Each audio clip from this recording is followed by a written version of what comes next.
Om Namo Bhagavate Vasudevaya. Om Namo Bhagavate Vasudevaya. Om Namo Bhagavate Vasudevaya. Reading from Grantaraj Srimad Bhagavatam, Canto 6, Chapter 16, King Chitraketu meets the Lord. There's two verses that we're going to read today, text number 30 and 31. So good, 31 is on the board. I'll just read 30 by myself. Mirnala Goram Sitivasa Samspurat Kiriti Kehura Katitra Kankanam Prasana Vaktra Runa Lochanam Ritam Dadarsha Siddheshvara Mandalai Prabhum. Upon reaching the shelter of Lord Sesha, the Supreme Personality of Godhead, Chitraketu saw that he was as white as the white fibers of a lotus flower. He was dressed in bluish garments and adorned with a brilliantly glittering helmet, armlets, belt, and bangles. His face was smiling, and his eyes were reddish. He was surrounded by such exalted, liberated persons as Sanat Kumar. So please repeat. Tadarshanam tvasta samasta kilbishaya. Tadarshana tvasta samasta kilbishaya. Swastamalanta karano vyayan muni. Swastamalanta karano vyayan muni.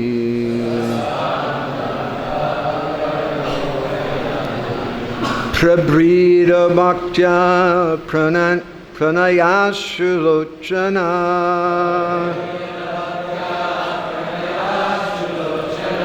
Prabrida bhaktya pranayashulochana.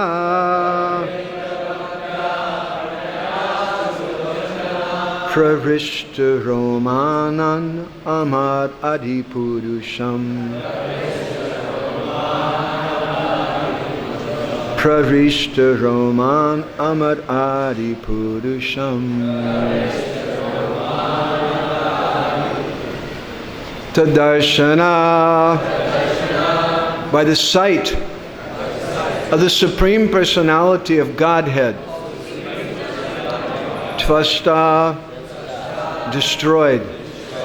Samasta kilbisa, having all sins. Swasta, healthy. Amala, and pure.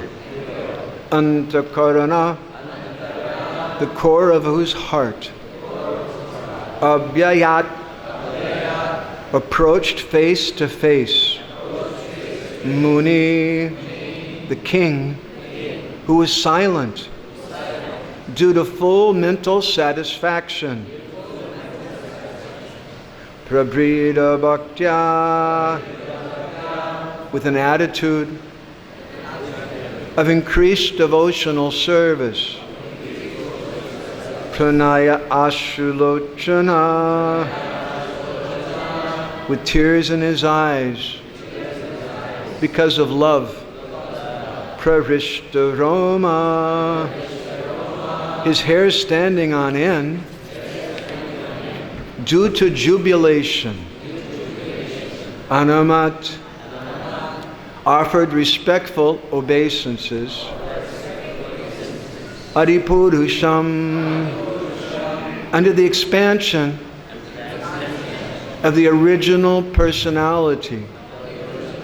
Translation: as soon as Maharaj Chitraketu saw the Supreme Lord He was cleansed of all material contamination and situated in his original Krishna consciousness, being completely purified. He became silent and grave because of love for the Lord. Tears fell from his eyes and his hairs stood on end. With great devotion and love, he offered his respectful obeisances under the original personality of Godhead. Please repeat. As soon as Maharaj Chitraketu saw the Supreme Lord, he was cleansed of all material contamination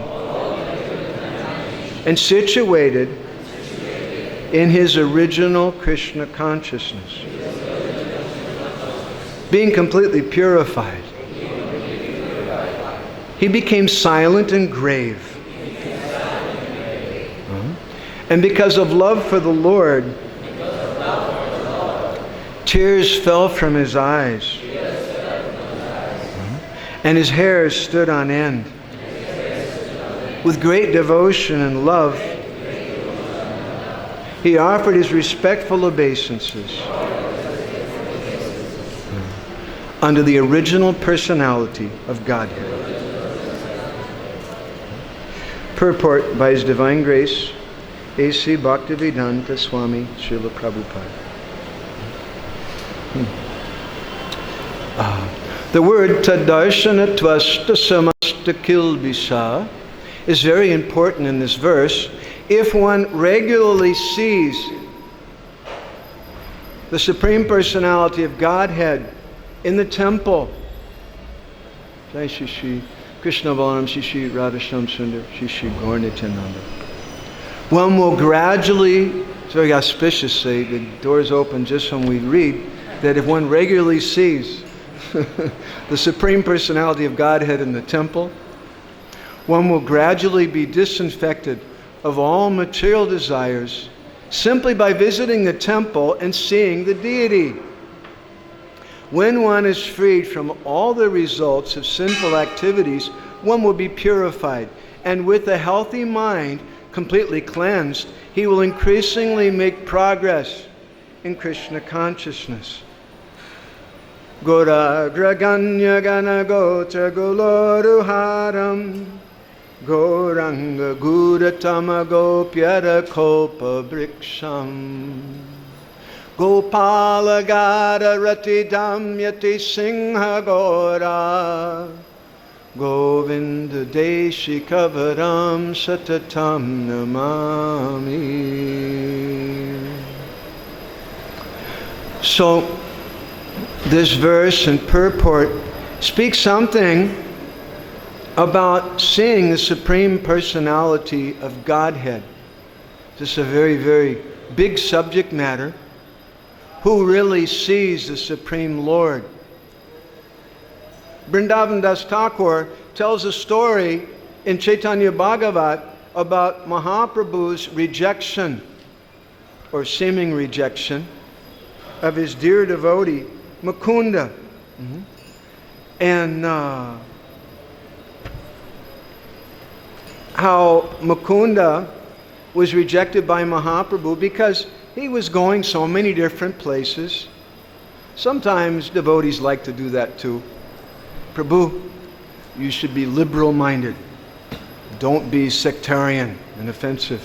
There are also sadhus. That may be. But I have my Gurudev. And I have my Gurudev's Seva Sangha. And for that to work properly, in my Guru Maharaj's words, there has to be some discipline. And I found an interesting thing, because we do parikramas, we take devotees around for the last over 20 years in Puri, and I meet many mahants and sadhus. And an interesting thing that I've noted, in every different sangha, they all tell their followers, don't go other places. Because if you do like that, then how are you going to make advancement? But I want to hear from someone very, very advanced. He may be more advanced, but he's not my Gurudev. And how will I advance if I don't have a relationship of surrender in that hearing? So Mukunda had this defect. He was going so many different places and hearing many different things. And because of that, Sri Chaitanya Mahaprabhu became angry with him and rejected him. And told the devotees, Mukunda is not allowed to see me. And the devotees were very shocked. And then they told Mukunda, and Mukunda became very unhappy, you can imagine. And he had one question. He said, please ask the Lord, will I ever see him again? And Mahaprabhu's angry reply was something like, maybe in 10,000 lifetimes.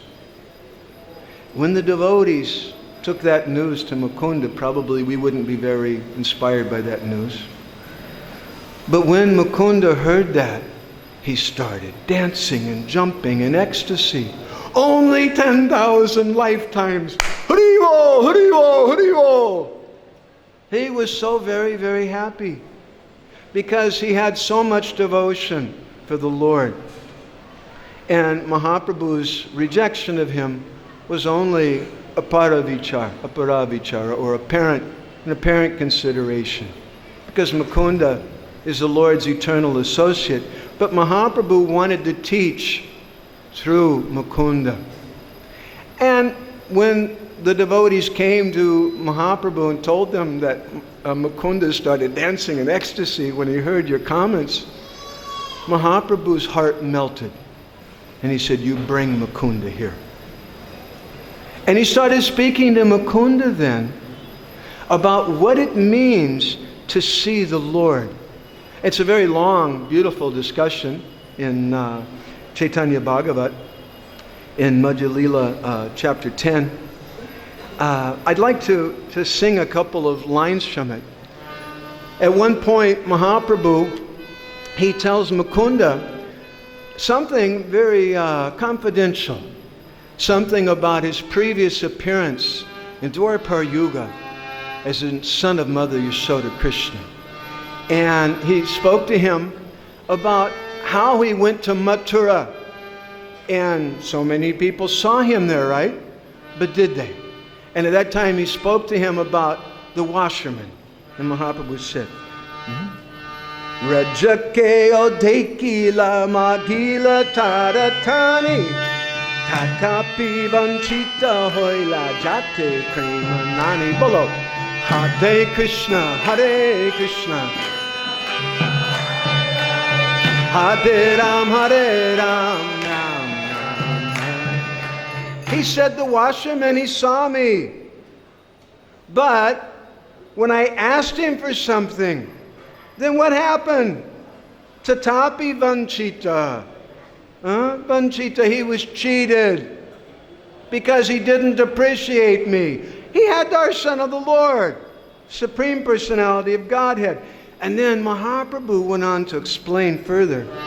Amade ki bari se kata tapa kaila kata koti deha se rajaka chadila bolo Hare Krishna.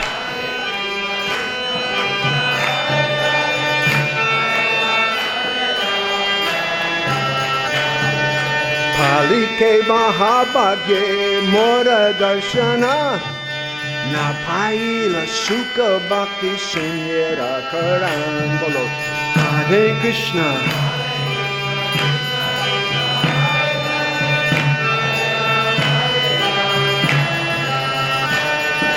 Bhakti Sunya Jane Muni Nakori Prasad Mora Darashana Sukha Tara Hoyavad Bolo Hare Krishna.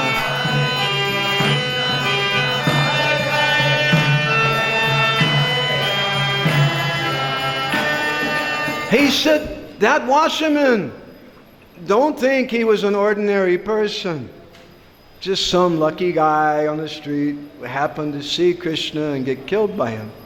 Mahaprabhu told Mukunda, he said, you know, that washerman, he performed austerities for millions of lifetimes to see me. Well, gosh, it didn't work out very well, did it? What was the problem? And Mahaprabhu said, but he had no bhakti. He had no devotion for me. And therefore, he couldn't really see me at all. He didn't understand me. Who was that washerman working for? Why did Krishna want to take his clothes away? It's a very interesting thing. First of all, Krishna is coming from the village. And if a village boy to this day goes to the big city, they feel a little funny in their homemade clothes. And they want to dress in some nice way to fit in with the big city people. So Krishna also wanted like that. But he didn't want just any clothes. He picked this particular washerman because that washerman was a servant of Kamsa. And he had Kamsa's clothes. So Krishna took those clothes and also distributed them to his friends because they're his bandhu. You also have to dress up in a nice way too. If I'm dressing, you have to also. And he gave a message indirectly also to Kamsa by that. Just as I'm taking these clothes away that belong to you, I'm also taking your upadhis away. In the form of your body, I'm going to kill you. And he gave that message to Kamsa. That washerman did austerities for millions of births, but that washerman had the defect of associating with Kamsa. And he understood something about Krishna, but what did he understand? Srila Prabhupada writes a very significant purport in 2nd Canto, Chapter 4, Text 21, where he speaks about this principle of how it is that the devotee sees the Supreme Lord. Very nice purport. He says, the pure devotee, however, by following the ways of the previous acharyas or authorities, can see the Supreme Lord. How? Through the transparent medium of a bona fide spiritual master. Anupashyanti. The pure devotee never tries to see the Lord by mental speculation, but by following in the footsteps of the acharyas, Mahajena Yena Gata Sapantaha. A verse from Mahabharata, which indicates that we should follow the path of the Mahajanas. So, very interesting thing Prabhupada says here, that the devotee can see the Supreme Lord through the transparent medium of a bona fide spiritual master. This is our process. Sometimes we confuse things a little bit. In the language of Bhaktivinoda Thakur, there are two types of persons, Bahirmukh Janas and Antarmukh Janas.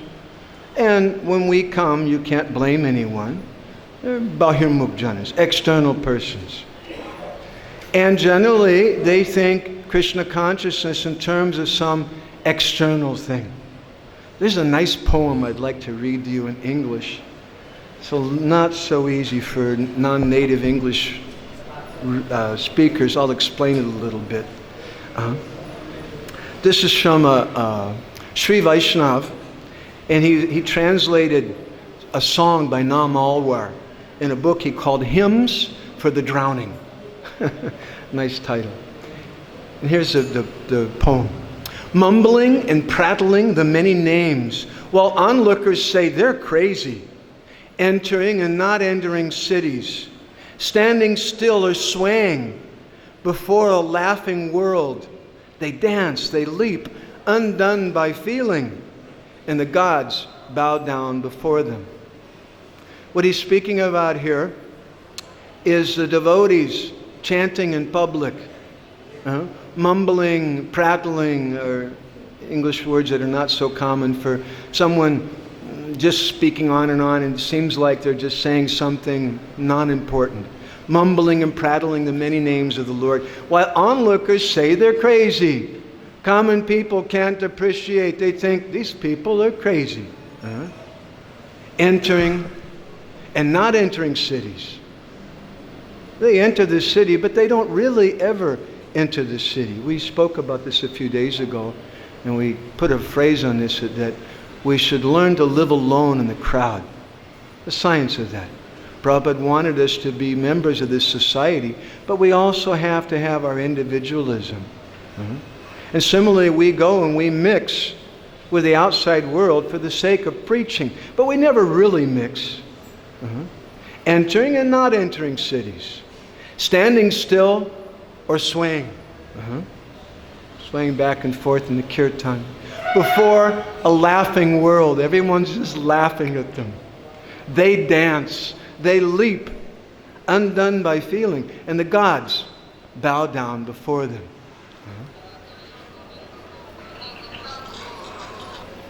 So, this is the nature of bhakti. But people don't understand, and they see some external thing.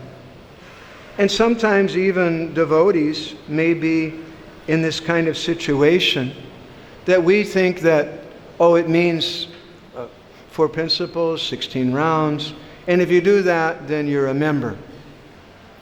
That's okay. You're some kind of member. My Guru Maharaj used to ask a question. It's an unpleasant question. He said, what is ISKCON? Devotees would say, and he would answer himself, the International Society for Krishna Consciousness. And then he would say, who's really a member? And he would say, that person who's Krishna conscious. Once he said that in a big public class, and then he pointed right at me, and he said, Madhavananda, not joined. So when devotees ask me, when did you join ISKCON? I say, well, I'd like to. I want to. I have that aspiration. We shouldn't feel discouraged when we see unpleasant things going on in the society. It's not really in the society. This society is always pure like the Ganga. This society is the desire of Srila Prabhupada. And for those persons who contact that pure desire, they also always stay pure. But like the Ganga, if you go there, you may see some stool and even dead bodies and nasty things on the water. But that's not the Ganga. Similarly, Bahirmukh Janas, external people, when they come, they see sometimes, oh my God, this unpleasant thing happened, that unpleasant thing happened. Of course it happened. This is a material world. And we're trying to take people from the material world to the spiritual world. And not everybody achieves the spiritual world just spontaneously. It requires some time. So there's a science from Avesh to Avishta, if we think about it. This verse is speaking about how the Supreme Lord appears before a devotee who always comes before the Lord. In his Srila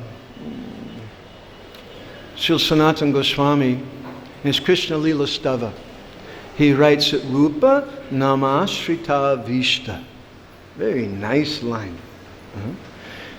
Prabhupada speaking here in the purport about if one sees the deity regularly. So Rup means the form of the Lord. Rupa Nama, Nama is the holy name. Rupa Nama Ashrita.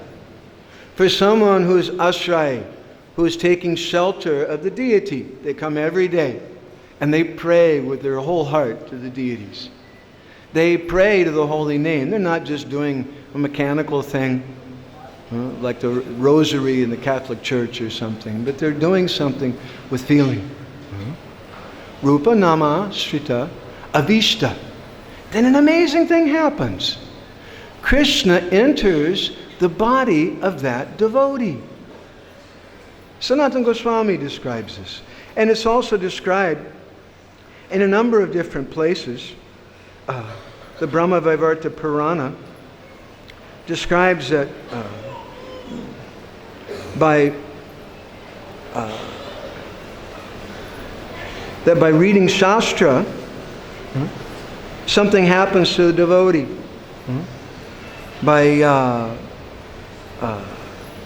When one reads Srimad Bhagavatam, that Krishna enters into that personality. Trying to find something here. There it is. It said there, Anye samcha bhajad jnanam shutva shastram satam mukhat samurtimanti shastrani bhave santas charantihi. That when one hears Shastra, hears with the ear. How do you hear it? You hear it from the mouth of a devotee.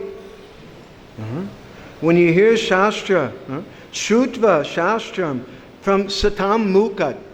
Sata means that the lotus mouth, lotus person, Mukh means a mouth. Satam Mukha, from the lips. Prabhupada, if you do a search in the folio, many, many times Prabhupada says you should hear from the lips. Then Swamurti Manti Shastrani Bhave Santas Charantihi. That devotee, Santas Charantihi, he becomes a moving Bhagavatam, a moving Shastra. By hearing it, but by hearing from devotees. We can give you a science experiment, social science. You can try this yourself. Go to downtown London sometime and find some drunk on the street. It's not very hard on Saturday night. And go up and give him a Srimad Bhagavatam. He's laying there in the street. Say, hey man, take this, read it. He may be able to open one eye, and he might even be able to read the title of the book. What is he going to understand of the book? Okay. Next, go to the university and find some young man who's sitting next to a very pretty girl and give him the book and ask him to read it. And he'll, yeah, he's just looking at the girl. He can't really. And then go to a Sanskrit professor in the university and give him the book and ask him what he understands. And then go to a new bhakta who's been studying Srimad Bhagavatam in Srila Prabhupada's movement. And then go to Radha Govinda Maharaj. And see if you don't find some difference in understanding. There's a gradation. There's a difference in understanding. And everyone benefits by hearing, by just seeing or touching the book. But there's a difference when we get to hear from a very, very special personality. And that hearing is the way that we see. Srila Prabhupada once said that you don't see Vrindavan, you hear Vrindavan. We hear from the devotees. Because if you just try to see Vrindavan, I heard a story about one devotee who brought his father from some place in South America. And his father was a mayor of a small town. And after a long time, his son finally convinced him to come to India. His father wasn't a Hare Krishna devotee. And he came to Vrindavan. And what was his father's impression? I'm sorry to say it wasn't very pleasant. He became very, very disturbed. And he smelled certain things and he saw certain things in the street. And he said, what kind of holy place is this? He said, our public toilets in our town are cleaner than the streets here. This is terrible. He couldn't appreciate Shri Vrindavan Dham with his eyes. So we have to hear, we have to see through our ears, through the process of bona fide listening. Srila Ramanujacharya in his Gita Bhashya, he comments that three things are required. I often cite this very important point. First, Shravana Adhikar, the qualification to hear. Pranipat, Pariprashna, and Seva. If you want to hear from someone, it's not just that one of your friends comes and says, hey, wow, there's a really far out sadhu speaking, and you should come and hear from him. What will you hear? I really have no interest in going, even if he's very advanced, because there's no license for me. The license is there through a relationship. Jiva Goswami speaks about this in Bhakti Sandarbha. He says that in the beginning, devotee develops faith, And then from faith comes sadhu sangha. And from sadhu sangha comes bhajana kriya. And he says in the beginning of bhajana kriya, one is practicing hearing. And they may hear from many different people, and they don't discriminate. I'm just hearing Srimad Bhagavatam. It's nice. And we come every day. We have this opportunity in our society to have a family where we come together and we share Srila Prabhupada's books. But also, when someone hears after some time, Jiva Goswami says, they'll find one particular person that they really like their mood. And they're very attracted by that particular person. And they want to hear from that person. That person becomes their Diksha or Siksha Guru, the prominent person in their life. It's a process of hearing. It's a personal relationship. And Ramanuja says that these three things are required: pranipat, pariprashna, and seva. You have to submit yourself. Not you just go and just record the lecture or take notes and I'm going to get some information. You may get information, but you'll just get cheated. You won't get the real thing. Or you also have to pranipat, pariprashna. You have to inquire in a submissive way, not in a challenging way. We have to be honest. Right? If something doesn't make sense, honestly, I don't agree with that. But we say it in a very nice way, in a very respectful way. Guru Maharaj, that seems to be different than this other thing. And see what he says then. Then our doubts can go away. Otherwise, we won't be able to advance. And we see people even stop their hearing after some time now. And seva. Hearing necessitates service. And we should render service. There should be a relationship.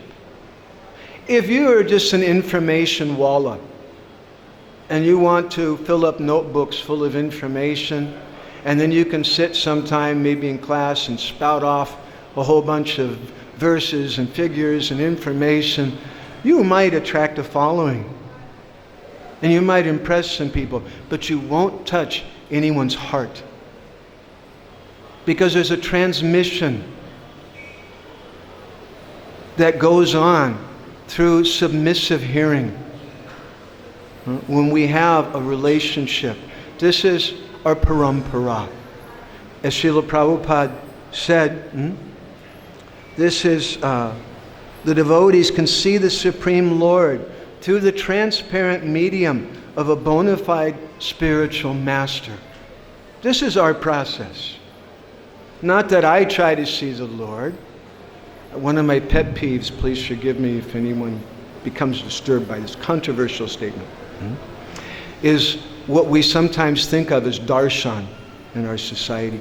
And you can go today on the internet and go to www.darshan.com and you can have the daily darshan. That's really cool.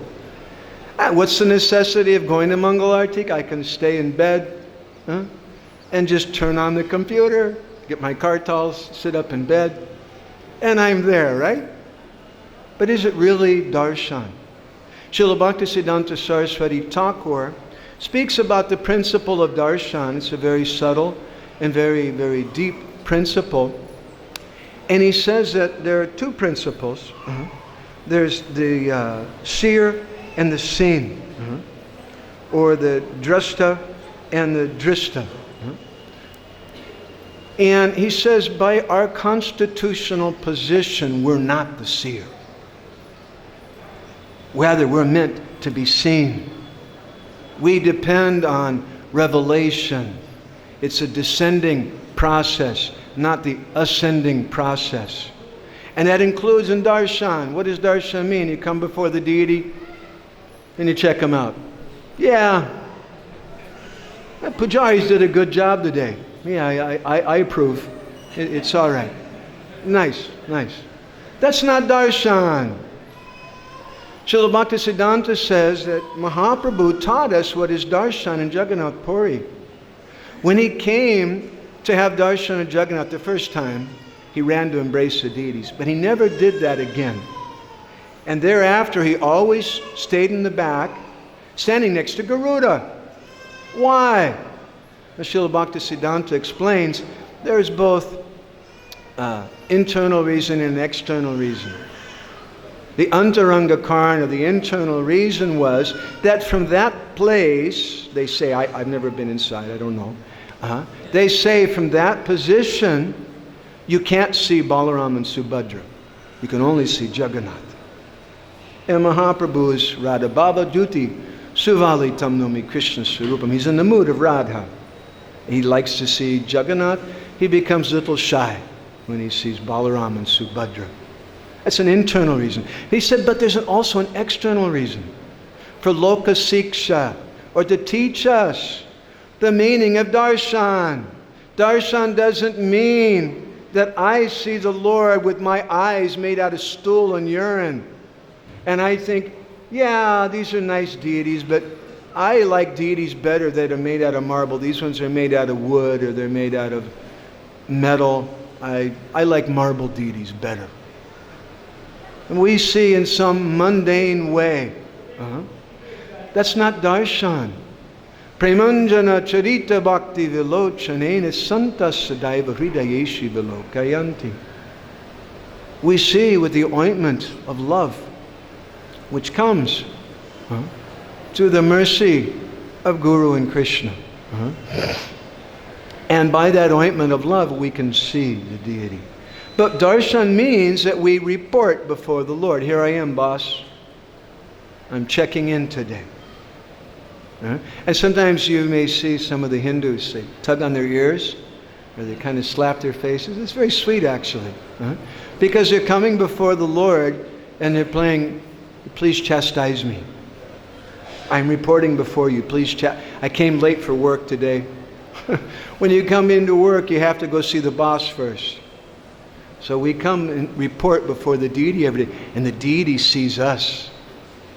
He's not made out of stone, but we're stone-hearted.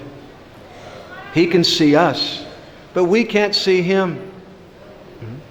So there's a process for seeing the Lord, and we should understand what that is. Thakur Bhaktivinoda speaks about this also in a wonderful way in the 4th chapter of Harinam Chintamani. Vaishnavani kate jare vaise kata lakshan deha hoite hai Krishna Shakti nirvasaram. Follow. Hare Krishna.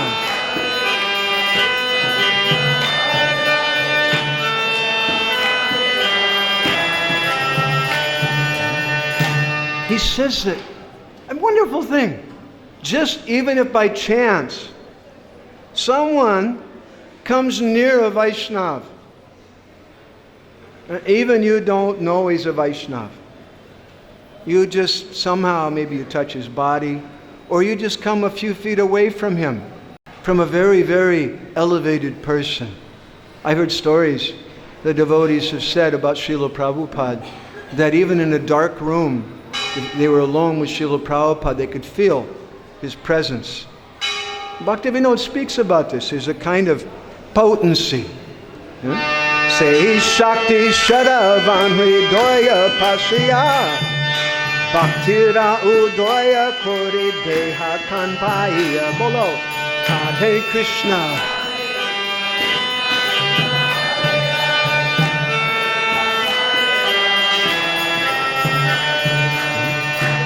And when you come close to that Vaishnava, what does it mean to come close? Not like the mosquito, but when you come close to his heart, when you please him. Tate Krishna Bhajji Kori Guru Sevan.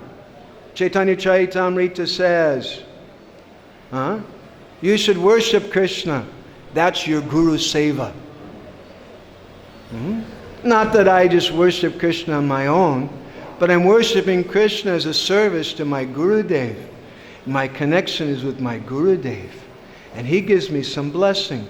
And when Gurudev sees, he's not impressed just if you give him lots of money. You may do big, big projects with no feeling. But he's impressed when he sees that someone is sincere, when they're crying in the heart, when they want Krishna, when they're sincerely chanting.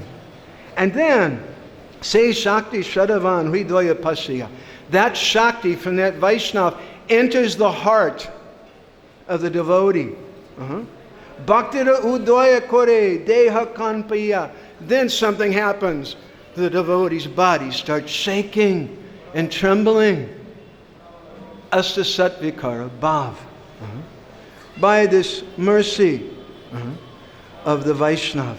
And he says, Jai Basila Vaishnavira Nikate Shudai Tahara Hridoye Bhakti Hoyebe Udoy. That if someone faithfully stays near a Vaishnava, then they'll find that bhakti arises in their heart. But there is a road that bhakti goes through from that sadhu to the devotee. What is that road? Very nice. Pratame asiveta mukhe Krishna nam namera prabhave pabe karva guna gram. Bolo Hare Krishna.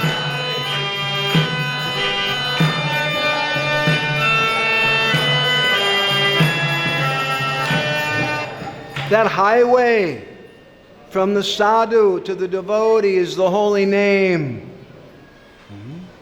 And by chanting that holy name, that Shakti comes to their heart.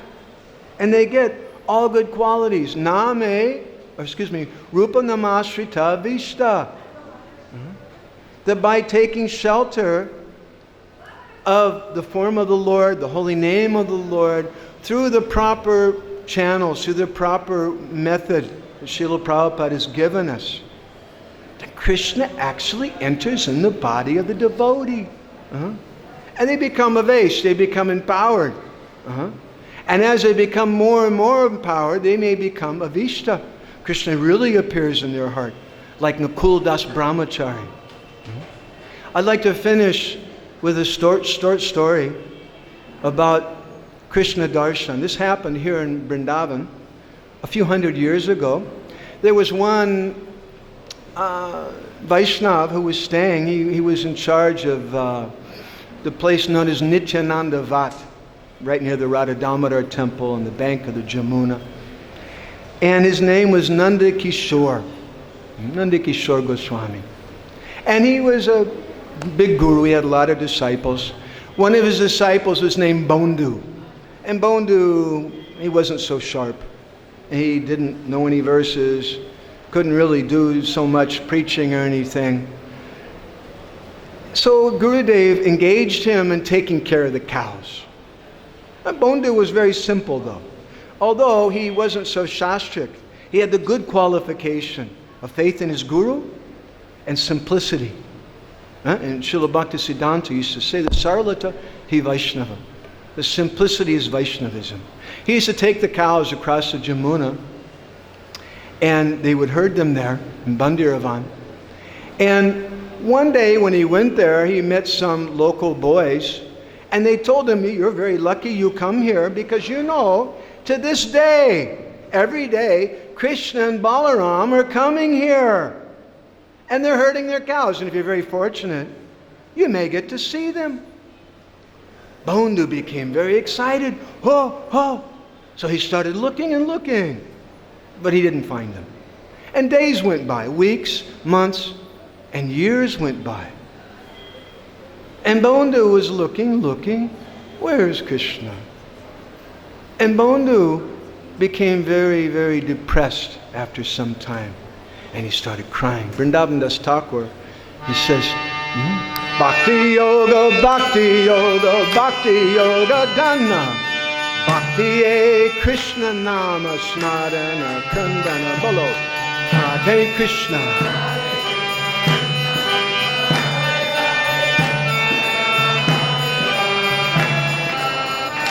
He says 3 times, Bhakti Yoga, Bhakti Yoga, Bhakti Yoga Dana. Bhakti is a real wealth. Bhakti is a real wealth. Bhakti is real wealth. Okay. All right. What is bhakti then? Bhakti e Krishna Nama. Bhakti is Krishna's name. But smarna, not just mechanically chanting, Smarna, remembering Krishna, and Krandana, crying for Krishna. And so Bandhu, he started crying, where is Krishna? I'm so unfortunate. And one day he was just sobbing and weeping, and a few local Brijbasi boys heard his crying, and they thought something terrible had happened. They came running there. They said, hey, Baba, is everything okay? Is someone hurt? What happened? And Bandhu just looked at them and said, I can't find Krishna. And the boys looked at each other and said, oh boy, it's one of those Hare Krishna people. Yeah, they said, look, we know about you people. We've seen so many sadhus like you come here, and you waste your life. You just wander around chanting Hare Krishna, and looking for this Krishna, but you never find him. And don't worry about that. We know, we're Brijbasis. You just be our friends. And Bandhu made friends with them. And every day when he would go there, they would spend time with him. One day when he was leaving the ashram of his guru with the cows, Nandikishore Goswami, his guru, saw that Bandhu had a sack of atta flour on his head. And Nandikishore Goswami said, Bandhu, where are you going with the flour? He said, oh, Guru Maharaj, today I'm having a feast with my friends. He said, you have some friends here? You never told me. Oh, yes, Guru Maharaj. What kind of friends? He said, Guru Maharaj, they're very wonderful. They're Brijbasi boys. The leader of them, his name's Kanu. And Guru Maharaj, he's very beautiful. He's blackish, but believe it or not, although he's blackish, he's very, very beautiful.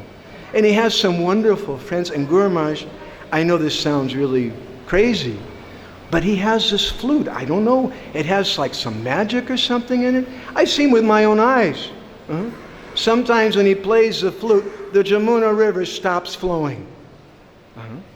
I don't know what kind of magic he has with that. I'm going to have some feast with my friends today. Nandikishore Goswami, he said, Bandhu, when you go to see your friends today, you tell them that your Guru Maharaj is inviting them all to the ashram here tomorrow. I want to see them. Bandhu said, really? Oh, Guru Maharaj, that's wonderful. Thank you. They're my good friends. And so Bandhu went there that day, and Krishna and Balaram, who were coming every day, as local boys to Bandhu, their dear devotee, came that day, and they had their feast. And then Bandhu said, Kanu, good news. Hey, tomorrow, Guru Maharaj is inviting all of you to the ashram for a big feast. Krishna said then, Bandhu, I'm sorry, but you tell your Guru Maharaj that he can't see me. And Bandhu looked at him and said, come on, don't joke with me. He's my Guru Maharaj. Of course you have to come. And Krishna said, no, I'm sorry. You tell him that he won't be able to see me in this lifetime. And then suddenly Bandhu, his lips started quivering. He didn't say a word. He just spun around and without looking again at Krishna, started walking away very quickly. And Krishna, the Supreme Personality of Godhead, who's sought after by the greatest of devotees and yogis, started running after Bandhu. Bandhu, what's wrong? And Bandhu, without looking over his shoulder, told him, you're not my friend anymore. I don't want to see you anymore. If you won't see my guru, you're not my friend. And Krishna came running after him. He grabbed his kurta. Hey, Bandhu, no, of course I can go. It's your Guru Maharaj. I have to. He said, but what I meant to say was that Balaram can't go. It's his birthday tomorrow. So he can't go. But of course I can go. There's a nice verse in the 7th canto, Srimad Bhagavatam. Lord Nrsingadev, he requests Prahlad Maharaj, Prahlad, I want you to come with me to the spiritual world. I want your association. Now, it's kind of hard to refuse Lord Nrsingadev. He's an angry person. But Prahlad did exactly that. With these words, Evam janam nipatitam brabhavahi kupe kama vikama manuya prapatan prasangat kritvatmasat sarhashena bhagavan grihita soham katam nuvishrijeta vabritya sevam. He said, my dear Lord, I came from a very dark well of material existence where I was suffering with so many other people. And your devotee, Narad Muni, came and pricked me up. How can I give up his service? I'm sorry, I can't go with you. I have something more important to do, and that's the service of my Gurudev. That doesn't mean that we should try to imitate that if Krishna comes before you. But this is our process. As Srila Prabhupada describes, one can see, a devotee can see the Supreme Lord through the transparent medium of a bona fide spiritual master. This is our process. Not that we try to see on our own. It's a descending process. Evam parampara praptam imam rajarsayo vidu. We should go through that. And just a little personal comment here. We have to connect with Srila Prabhupada, and we do that through his books and through his service in this mission and our faithfulness to it. But we also do that through Srila Prabhupada's servants and through those devotees. And even though sometimes some devotees have had troubles, still they're very, very precious and very, very important. Because these devotees, many of them had personal association with Srila Prabhupada, and even if they didn't, they've served Srila Prabhupada for so long, and something happens to their heart. And we need them. Because we need also to understand Srila Prabhupada's mood today, because it's not 1967 anymore. And things don't work exactly as they did in those days. This is also paramparas, this is principle. And of course, that's an individual thing. And of course, such a person has to be a genuine disciple, which means discipline. And who can say who is and who isn't? That's your job. But we offer all respect and we offer all prayers like that. So we'll stop here. Grantaraj Srimad Bhagavatam ki, Srila Prabhupada ki, Go Premanande Hari Hari Bo, Vanchakalpatarubhischa, Kripa Sindhu Bhyeva Cha Patitanam, Pavanebhyo, Vaishnavebhyo, Namo Namaha. So there's no time for questions. If anybody has anything, you can come and see me personally. Thank you very much.